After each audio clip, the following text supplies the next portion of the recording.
우리 하나님 말씀 보겠습니다. 하나님 말씀은 사도행전 19장 1절에서 10절 말씀입니다. 아볼로가 고린도에 있을 때 바울이 윗지방으로 다녀 에베소에 와서 어떤 제자들을 만나 이르되 너희가 믿을 때 성령을 받았느냐? 이르되 아니라 우리는 성령이 계심도 듣지 못하였노라. 바울이 이르되 그러면 너희가 무슨 세례를 받았느냐? 대답하되 요한의 세례니라. 바울이 이르되 요한의 회개의 세례를 베풀며 백성에게 말하되 내 뒤에 오신 이를 믿으라 하였으니 이는 곧 예수라 하거늘 그들이 듣고 주 예수의 이름으로 세례를 받으니 바울이 그들에게 안수하매 성령이 그들에게 임하심으로 방언도 하고 예언도 하니 모두 12사람쯤 되니라.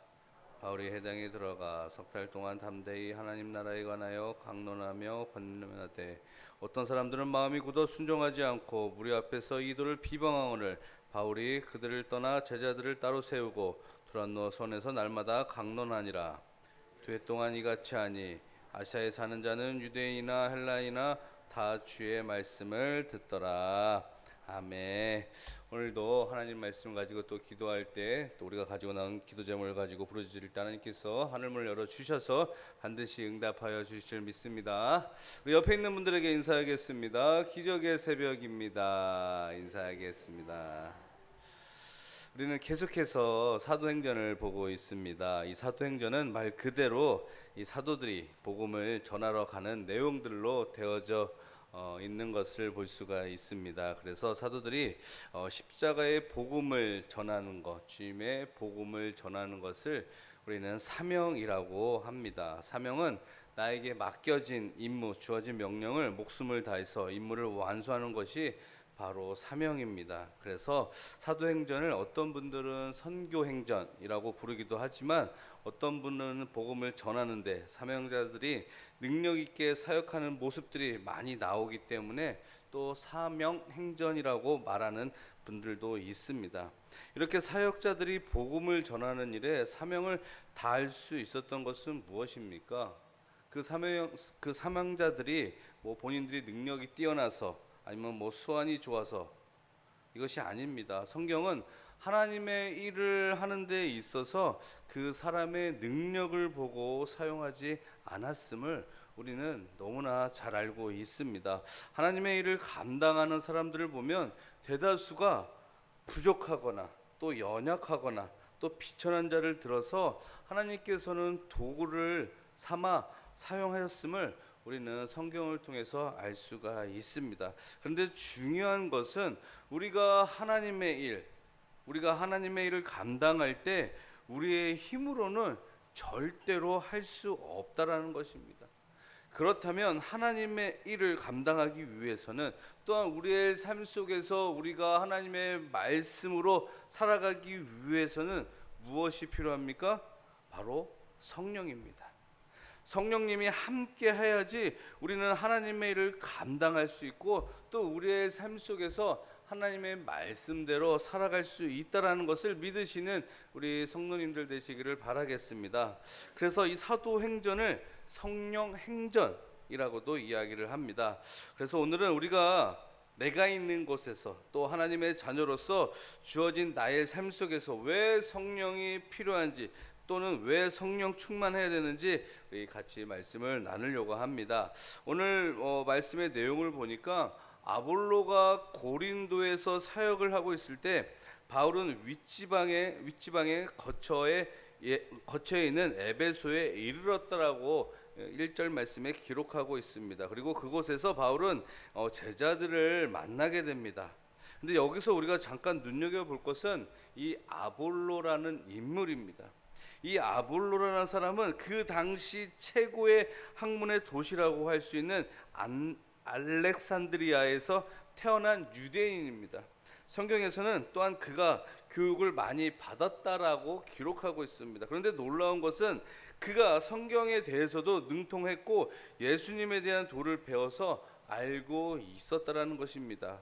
그리고 예수님에 대한 도를 사람들에게 가르치고 사람들은 그 아볼로를 정말 너무나 말을 잘하고 이 말씀을 잘 가르치니까 사람들은 이 아볼로에 대해서 굉장한 사람이라고 칭찬을 했습니다. 그런데 성경은 이렇게 굉장한 아주 그냥 뛰어난 이 아볼로에 대해서 문제점 하나를 지적하고 있는데, 그것은 바로 요한의 세례밖에 몰랐다라는 것입니다. 하나님의 말씀을 잘 가르치고 뛰어나게 교육을 시켰지만 이 아볼로는 요한의 세례밖에 몰랐다라는 것입니다.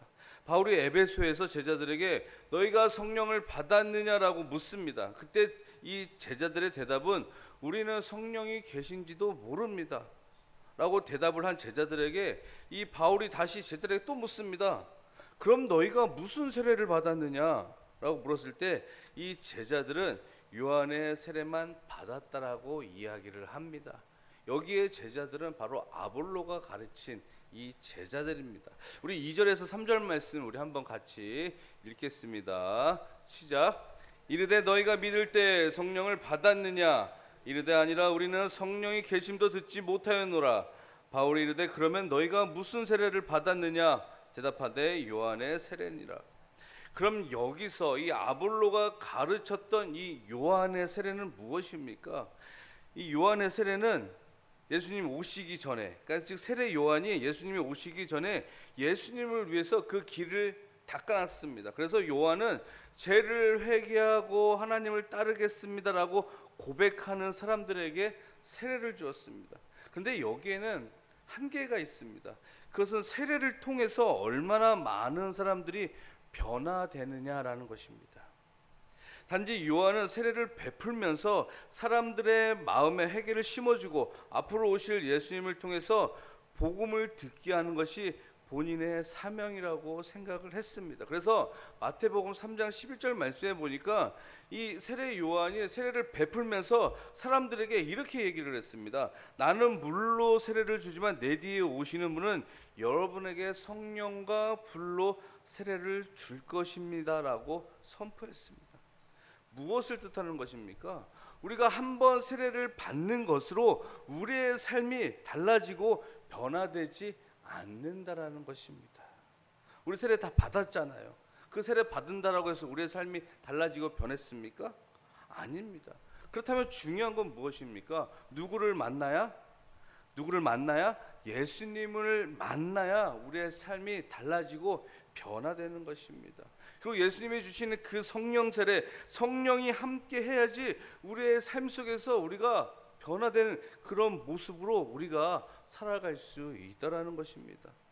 이 바울은 이 사실을 알고 있었습니다.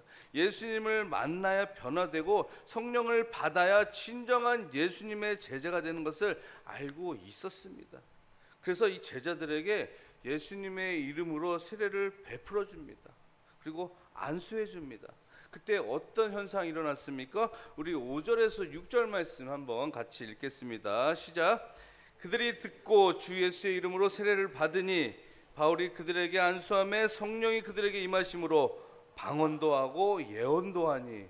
어떤 현상이 일어났습니까? 그들을 위해서 바울이 안수하고 기도했더니 성령이 임하며 방언도 하고 예언도 하니. 그렇습니다. 성령이 임하면 방언하게 됩니다. 그리고 예언도 하게 됩니다. 그리고 또 어떤 현상이 나타납니까? 우리의 내적 변화가 일어납니다. 그리고 외적인 변화도 생기게 됩니다. 그러면 성령이 임해서 내가 성령에 충만한 사람이라고 볼 수 있는 것은 우리의 삶 가운데 내적 변화, 외적 변화, 그러니까 모든 것이 다 새롭게 변화되는 것입니다. 그럼 내적 변화는 무엇입니까? 그것은 바로 항상 내 옆에 나의 편이 되어주시는 분과 함께 살아가기 때문에 우리 살아가면서 근심, 염려, 걱정 얼마나 많아요. 그죠? 근데 성령이 함께 해주시면 우리가 근심, 걱정, 염려할 필요가 전혀 없다라는 것입니다. 그건 무슨 말입니까? 성령님이 함께 하니까 우리의 삶 가운데 이제 근심, 걱정, 염려가 떠나가고 그 마음속에는 기쁨이 넘쳐나고 또 감사가 넘쳐나고 더 나아가서는 찬양이 넘쳐나게 된다라는 것입니다. 그 이유가 무엇입니까? 성경에 보면 이 성령의 많은 이름들이 나와 있는 것을 또한 볼 수가 있습니다. 그 중에 하나 우리가 많이 들어봤을 것입니다. 보혜사. 우리 성령을 보혜사라고 또 이야기를 합니다. 이 말은 헬라어로 파라클레이토스라는 단어를 사용하는데, 그리고 한자로는 보전할 보혜, 은혜해, 스승사를 사용하는데 이 한자를 조합해서 풀이해 보니까 지켜주시고 은혜를 베풀어 주시는 스승이라는 그 뜻을 가지고 있습니다. 그리고 영어로는 다양한 의미를 가지고 있습니다. 뭐 변호사, 위로자, 격려자, 상담자 등 이 많은 뜻을 가지고 있습니다. 그러니까 성령을 받아라, 너희가 성령 충만해라라는 것은 우리 안에 변호자 되시고 위로자 되시고 격려자 되시고 상담자 되신 이 성령을 받아들이라는 것입니다. 내 안에 두고 살아가라는 것입니다. 내 안에 그 위로자, 격려자 그리고 상담자 되신 분이 나와 함께 해주시고 또 내 편이 되어 주시니까 우리가 우리의 삶 가운데 무슨 걱정이 있고 무슨 염려가 있고 무슨 두려움이 있겠습니까? 그래서 성령이 우리 안에 역사하면 그 위로자 되시고 격려자 되시고 상담자 되신 그 성령이 우리 안에 역사하면 감사가 넘쳐나게 되는 것이고 기쁨이 넘쳐나게 되는 것이고 또 성령을 통해서 우리가 하나님의 말씀을 들었을 때 또 하나님의 말씀을 보았을 때 깨닫게 되는 것이고 또 선을 행할 능력도 나타나게 되는 것이고 그러다 보니까 우리의 삶 속에 뭐가 나타나요? 당연히 찬양이 나타나게 되는 거예요. 감사가 넘쳐나게 되는 거예요. 그래서 꼭 이러한 성령님을 받는 우리 바울교회 성도님들 되시기를 바라겠습니다. 이렇게 내적 변화가 일어났다면 그럼 외적 변화도 나타납니다. 외적 변화는 무엇입니까? 우리의 삶 속에서 성령이 역사하니까 이 성령의 9가지 열매, 성령의 9가지 열매 많이 들어보셨잖아요. 그죠? 성령의 9가지 열매는 우리의 인격적인 변화입니다. 그 인격적인 변화가 나타나게 되는 거예요. 그리고 성령 안에서 기도하게 되는 것이고 내 힘으로 기도하는 거 한계가 있습니다. 그러나 성령께서 함께하여 주시면 우리가 기도할 수 있는 거예요. 또 교회 공동체 안에서는 성령이 하나 되게 하는 것을 힘써 지키게 된다는 것입니다. 그리고 이제는 성령이 함께하니까 내 삶 속에서 내 뜻이 아니라 하나님의 뜻대로 살아가게 되는 그 삶이 나타나게 된다는 것입니다. 심지어는 더 나아가서는 우리가 복음도 담대하게 전할 수 있게 된다라는 사실입니다. 유명한 일본의 신학자 우찌무라 간조는 이렇게 말을 했습니다. 성령을 받지 못한 기독교인처럼 불쌍한 사람은 없다. 왜냐하면 그는 세상의 것을 가지지 못했을 뿐 아니라 하늘나라의 것도 가지지 못했기 때문이다. 세상이 그를 업신 여겨도 그는 세상을 이길 힘이 없으며 깨끗하게 되기를 힘써도 그는 결코 깨끗해질 수 없다. 그래서 성령을 받아야 한다. 그렇지 않으면 그는 불신자보다 못한 사람이 될 것이다 라고 이렇게 말을 했습니다. 그렇습니다. 우리가 살아가면서 믿음 생활, 신앙 생활을 하면서 또한 우리가 그 하나님의 말씀을 지키기 위해서 필요한 것이 무엇입니까? 다시 한번 말씀을 드리지만 내 힘으로는 감당할 수 없습니다. 그래서 정말 여기에 필요한 것이 바로 성령이고 그래서 우리는 날마다 성령 충만해야 된다라는 사실입니다. 하나님이 부어주시는 성령을 꼭 받으시는 또 성령 충만하시는 우리 성도님들 되시기를 바라겠습니다. 그러나 중요한 것은 이 성령은 그냥 부어주시지 않는다라는 것입니다. 그냥 내가 가만히 있는다라고 해서 하나님께서 성령을 주지 않는다라는 것입니다.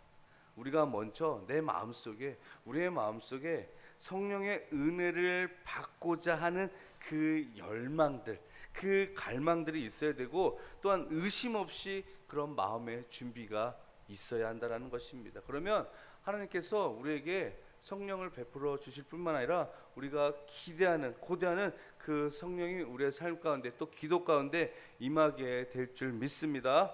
말씀을 맺습니다. 에베소에 있던 12명의 제자들이 이 바울을 만나서 성령을 받아 진정한 예수님을 깨닫게 되었듯이 오늘도 아니 날마다 평생에 성령의 임재를 기대하면서 하나님께서 부어주시기로 약속하신 성령을 받아서 날마다 성령 충만해서 이제 각자의 위치에서 정말 진정한 예수님의 제자로서 맡겨진 이 사명을 잘 감당하시는 우리 바울교회 성도님들 되시기를 예수님의 이름으로 축원드립니다.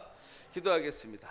하나님 참으로 감사합니다. 하나님 오늘 또 말씀을 통해서 정말 우리가 돌아봐야 될 것은 내가 성령과 함께하는 사람인가, 내가 날마다 하나님께서 주시는 그 성령의 임재를 기대하며 갈망하며 또 우리의 삶 가운데 성령 충만하며 살아가고 있는지 한번 돌아보게 하여 주시고, 혹 그런 연약한 부분이 있다면 오늘 이 시간 우리가 부르짖을 때 우리의 삶 가운데 성령께서 함께하여 주시고 성령의 임재를 기대하면서 날마다 성령 충만하면서 우리의 삶 가운데 하나님의 말씀대로 살아갈 수 있는 하나님의 자녀 되게 하여 주시옵소서. 또 기대하는 자에게, 갈망하는 자에게 성령을 부어 주신다라고 했사오니 하나님 정말 기대합니다, 갈망합니다. 하나님 성령의 은혜를, 또 성령의 충만함을 우리에게 부어 주셔서 이제는 우리의 삶 가운데 기쁨과 감사, 찬양이 넘치게 하여 주시고, 더 나아가서는 또 주님의 복음을 담대하게 전할 수 있는 기한 맡은 자리에서 사명자 역할을 잘 감당하며 나갈 수 있도록 은혜를 베풀어 주시옵소서. 하나님, 오늘도 주님 앞에 나오면서 귀한 예물을 드립니다. 드린 손길 반드시 기억하여 주셔서 갑절 그 이상으로 축복하여 주시고, 또 하나님 우리의 삶 가운데 또 어려운 문제가 있습니까? 또 부르짖을 때 하나님 응답하여 주시옵소서. 육체의 질병, 마음의 아픔이 있습니까? 성령께서 친히 어루만져 주셔서 회복되는 역사가 나타나게 하여 주시옵소서. 오늘은 거룩한 주일입니다. 하나님만 바라보는 그 복된 귀한 시간 되게 하여 주시옵소서. 감사를 드리며 예수님의 이름으로 기도드렸습니다. 아멘. 우리 찬송가 191장 부르시겠습니다. 우리 심차게 박수 치면서 찬양합니다. 내가 매일 기쁘게 순례의 길 행함은 주의 팔이 나를 안보함이요. 내가 주의 그 받는 참된 비결은 주의 영이 함께함이라. 성령이 계시네, 할렐루야 함께하시네. 좁은 길을 걸으며 밤낮 기뻐하는 것 주의 영이 함께함이라. 전에 죄에 빠져서 평안함이 없을 때 예수 십자가의 공로 힘입어 그 발 아래 엎드려 참된 평화 얻음은 주의 영이 함께할미. 성령이 계시네, 할렐루야 함께하시네. 좁은 길을 걸으며 밤낮 기뻐하는 것 주의 영이 함께할미. 나와 동행하시고 모든 염려하시니 나는 숲의 새와 같이 기쁘다. 내가 기쁜 마음으로 주의 뜻을 행함은 주의 영이 함께할미. 성령이 계시네, 할렐루야 함께하시네. 좁은 길을 걸으며 밤낮 기뻐하는 것 주의 영이 함께할미. 세상 모든 욕망과 나의 모든 정령은 십자가에 이미 못을 박았네. 어두운 밤이 지나고 무거운 짐 벗으니 주의 영이 함께할미라. 성령이 계시네, 할렐루야 함께하시네. 좁은 길을 걸으며 밤낮 기뻐하는 것 주의 영이 함께함. 성령이 계시네, 할렐루야 함께하시네. 좁은 길을 걸으며 밤낮 기뻐하는 것 주의 영. 우리 한 번 더. 성령이 계시네, 할렐루야 함께하시네. 좁은 길을 걸으며 밤낮 기뻐하는 것 주의 영이 함께할미라. 아멘. 우리 이 시간 같이 기도하길 원합니다. 오늘 말씀을 기억하면서 우리가 기도할 때 성령 충만하게 해달라고 조금 더 의심하지 않고 믿음을 가지고 기도할 때 성령이 임하게 될 줄 믿습니다. 정말 성령 충만한 하나님의 말씀대로 살아가게 하여 주시고, 우리의 삶 가운데 정말 기쁨과 감사가 넘쳐나게 하여 주시고, 정말 성령의 열매를 맺으며 살아갈 수 있는 놀라운 하나님의 자녀 되게 하여 주시옵소서. 성령의 임재를 기대하면서 기도하게 하여 주시고 또 우리 교회를 위해서 기도하길 원합니다. 우리 바울교회가 하나님의 말씀과 기도와 사랑이 풍성히 넘치는 교회 되게 하여 주시고 우리가 바울교회 가지고 있는 7가지 꿈이 있습니다. 이것을 위해서 또한 기도하여 주시고 또 담임 목사님, 원로 목사님 위해서 기도합니다. 담임 목사님 영육간에 강건함 허락하여 주시고 맡겨진 모든 사역 잘 감당할 수 있도록 은혜를 더하여 주시고 또 우리 원로 목사님 건강 허락하여 주셔서 마지막까지 주님의 선교 사역에 늘 항상 앞장설 수 있는 신실한 종으로 살아가는 귀한 우리 원로 목사님 되게 하여 주시옵소서. 또 오늘 우리가 가지고 나는 기도 제목들이 있습니다. 우리의 가정, 자녀, 직장, 또 물질, 또 건강의 문제, 또 여러 가지 말 못할 기도의 제목들이 있습니다. 우리 생일 모든 걸 다 모아서 우리 주여 3번 부르짖고 뜨겁게 기도하겠습니다. 주여, 주여.